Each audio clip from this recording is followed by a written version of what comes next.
Hi folks, it's Arnie here. I'm going to discuss the book that I've been writing for the last 6 years. It's called Dancing with Strangers, and a number of you who already know me know a little bit about it. But what I'm going to do in this video is basically go over what the basics of Dancing with Strangers is about, and really just try to give you some sort of sense of why I consider it to be something which is going to be something fundamental in most people's lives. I'm pretty confident within the next few years what I'm describing here is going to be common knowledge to everyone, because it's so obvious that you would sort of think, well, why hasn't anyone else noticed this before? And to be honest with you, I asked myself the same question. So let's kick off, and let's first of all start with dancing with strangers. What do I mean by dancing with strangers? Is it like when you walk up to somebody in a dance and you ask them to dance? Now, what I'm talking about here is okay, and I'll write it on the board. First of all, it's basically 4 things. It's what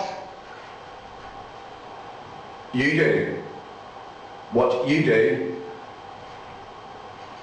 when you want to form and advance a relationship. And I'm going to write those words down because 2 things have to happen. You have to form a relationship by advancing it.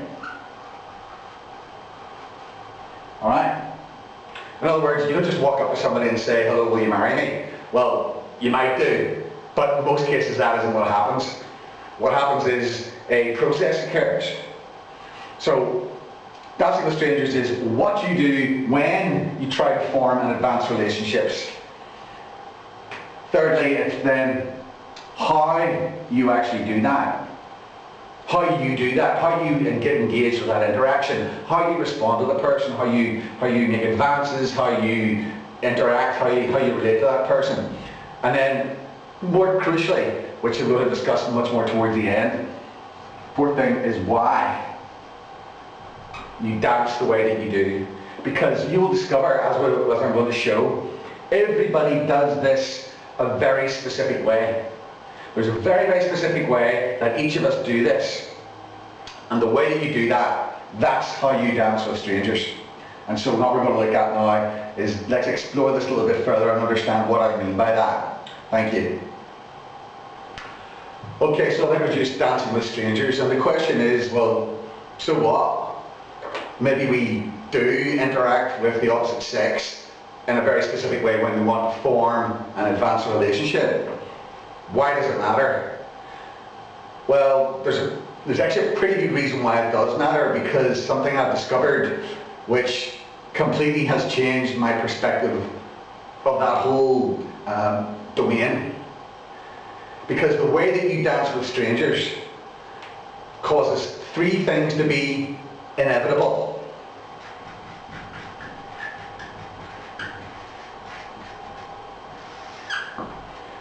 This is an impersonal process. You think that the way that you interact with the opposite sex is personal to you. It feels personal. The reality is, it's not. It's completely impersonal. Because the way that you dance with strangers determines 3 things. Number 1, the onset. How you dance with strangers will determine how you meet the person, what the circumstances are around which you're going to meet that person, and how the relationship is going to get started. That's the first thing. The second thing is that how you dance with strangers determines the course of the relationship. In other words, what's going to happen during the relationship? It feels like it's all happening spontaneously. It feels like everything's wild, new, different. Things happen and you think, wow, I wasn't expecting that. Trust me, the way that you dance makes the course of your relationships with the opposite sex completely and utterly inevitable. And finally, more critically I guess than anything else, is what the outcome of those relationships is going to be. What's going to happen? What is the outcome? How does it end? And you're going to discover that all of these are given precisely and determined by the way that you dance with strangers. Thank you.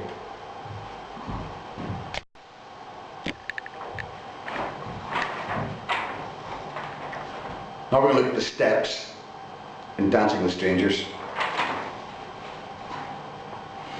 It's no coincidence that I use the term dancing with strangers, because when we form and advance relationships with the opposite sex, it is exactly like a dance. Because in order for any relationship to be formed and advanced, it has to do it step by step.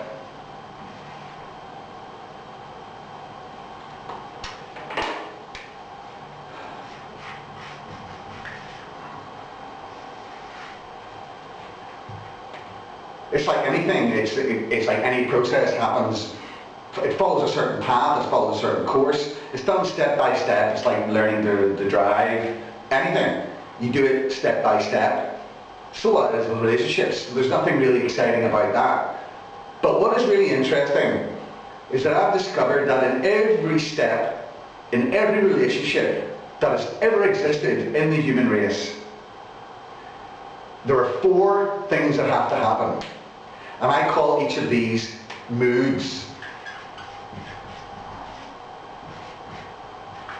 Every step consists of 4 moves.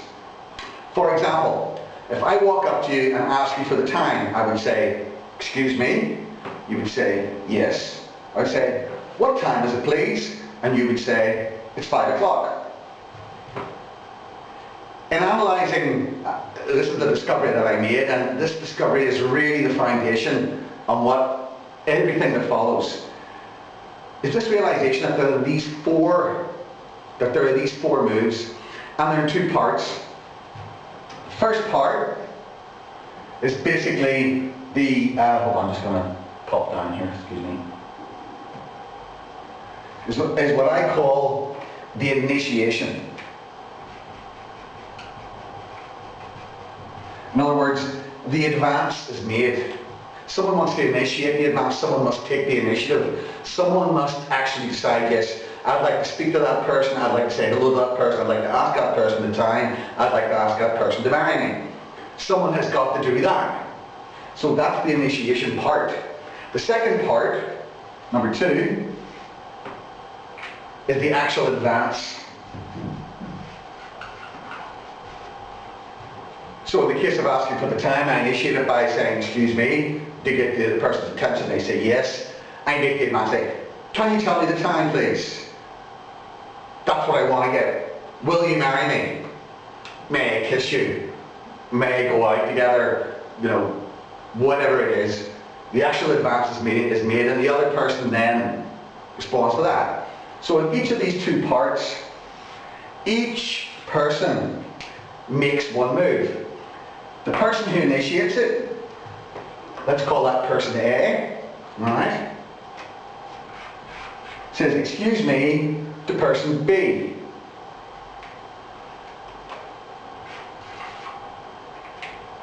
And in the example that I gave you, me asking somebody the time, I wanted to ask them the time, so I initiated it. The other person said yes.